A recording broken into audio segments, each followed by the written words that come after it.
you more effective in undermining the opposition. Because often these attorneys, you see, when the attorneys go to law school, sure, they're taught a few meanings and so forth, but they're not actually told that it's a separate language. They don't realize that. And they will go in there. A lot of times you'll hear attorneys on the floor of the court speaking business English. You know, you can just chop them up with if you pretend that they were speaking legal English, you can really screw them up.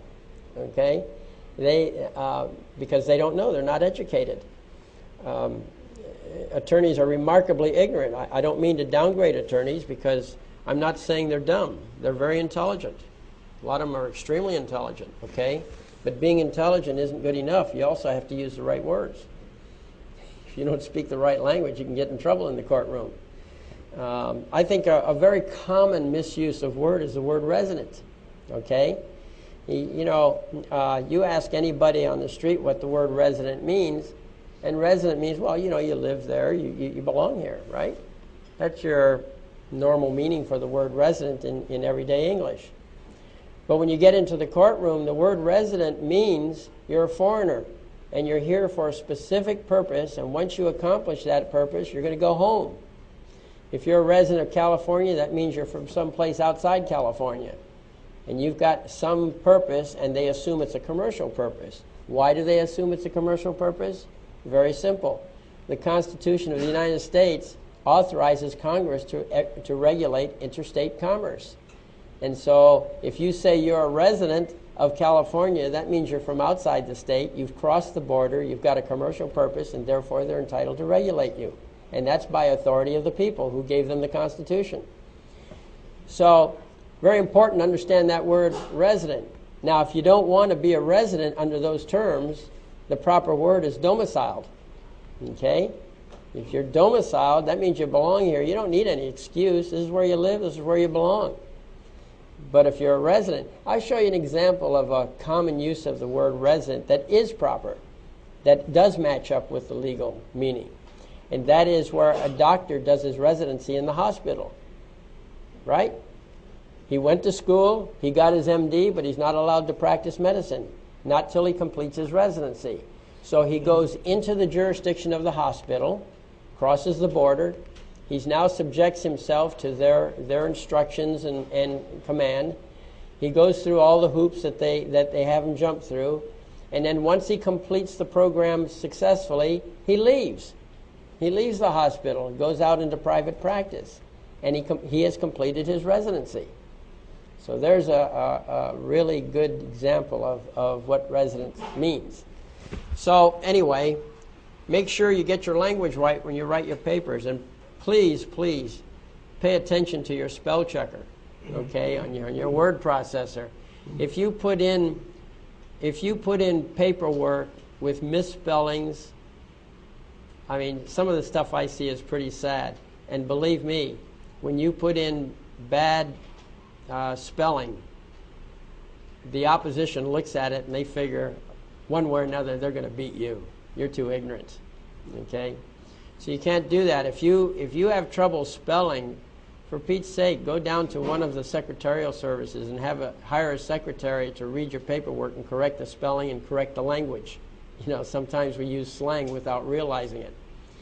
So a good executive secretary can do a lot to save your paperwork from being disrespected. Okay. All right, let's get into the meat of this.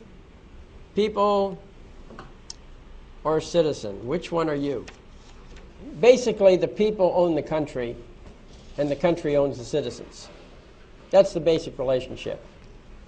So which do you want to be? You want to be a people, or do you want to be a citizen? You cannot be both at the same time. However, if you're one of the people, you can choose when you want to be a citizen. You can be a citizen for some purposes and not a citizen for other purposes. Now, how do you know whether or not you're a people? Well, if you look at the preamble, well, let's back up. Let's go into the history. When the United States declared its independence from Great Britain, King George wasn't too happy about it. and he got a little bit vindictive about it. And so he retaliated by canceling the charters that were granted, giving the governmental age, or giving the colonies official recognition. He canceled those charters. So the result is that, technically speaking, there was no sovereignty, no sovereign law. So everybody became self-governing. We governed ourselves. So everyone became sovereign. And so when we finally got together for this modern constitution, I know we went through a phase. The colonies put together the Articles of Confederation, but that was the business of the colonies, not the business of the people. So when that wasn't working out, the people themselves stepped back into the picture. I mean, this is all theory, but it's theory that we generally accept in legal circles. And so the people stepped back into the picture, took command of the situation, and redefined the system. And so, and this is expressed in the preamble. If you look at the preamble, it says in the preamble, "We the people of the United States." Okay? So that we the people stepped in. Now, what we did, we had a purpose. We said in order to form we said where we're from. We're people, we're from the United States, and our purpose was to form a more perfect union, establish justice, ensure domestic tranquility, provide for the common defense, promote the general welfare, and secure the blessings of liberty to ourselves and our posterity. And what are we doing? We ordain and establish this Constitution for whom? For the United States of America. So we, the people, were from the United States, which is two words, and we ordain and establish this Constitution for those guys over there called, four words, United States of America. So, you see, we were basically the creators of the United States of America. And the word ordain means to authorize, to make law. So this is the law of the people speaking. And we, by ordaining, we created this whole thing in the legal sense.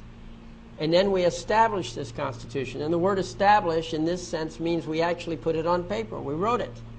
Okay? So we the people authorized it, and we the people established it, wrote it, so that there wouldn't be any confusion, I presume. So I want you to notice those words, ordain and establish. The people were sovereign, self-governing to begin with, and there is nothing in the word ordain and establish that says that we gave up anything. We were sovereign before we created it, and we're sovereign after we created it. So we the people gave up nothing. Well, that was a tough thing for the politicians to swallow. Okay? And over time, that was not really compatible with what they like to do. And because governments like to grow, and unfortunately they don't know when to stop, so they grow to the point where they consume their own people.